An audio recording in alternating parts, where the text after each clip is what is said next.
Gulf ജീവിതം എന്ന് വെച്ചാൽ അത് ഓരോരുത്തരുടെ വിധി പോലെ ഇരിക്കും. ഓരോരുത്തരുടെ വിധിയാണ്. ഓരോരുത്തരുടെ വിധിയാണ്. നമ്മളിതായി കിടന്ന് കാട് ഇറങ്ങാനും ഇതൊക്കെയാണ് നമ്മുടെ വിധി. അതങ്ങനെയാണ്. അതങ്ങനെയാണ്. ഓരോരുത്തർക്കും ഒരു വിധിയുണ്ട്. ഓരോരുത്തർക്കും ഓരോ വിധി, അതനുസരിച്ച് മുന്നോട്ട് പോകുള്ളൂ. അതെ, അത്രയേ ഉള്ളൂ.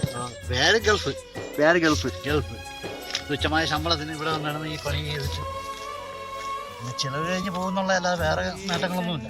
കടങ്ങളൊക്കെ കിടക്കുകയും ചെയ്യും. നമ്മളിവിടെ നിന്ന് പോകാന്നുള്ളത് ചിലവ് കഴിഞ്ഞ് പോകും. അതാണ് ഗൾഫ്. സത്യം പറഞ്ഞാൽ അതാണ് ഒരു ഗൾഫ്.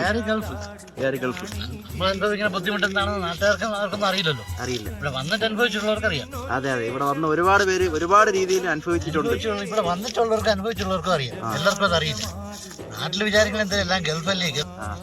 നമ്മളെ പണികളൊക്കെ കാണുന്നില്ല. ഇതൊക്കെ തന്നെയാണ് പണികൾ. എല്ലാം ഒരു വിധി അങ്ങനെ പോകുന്നു.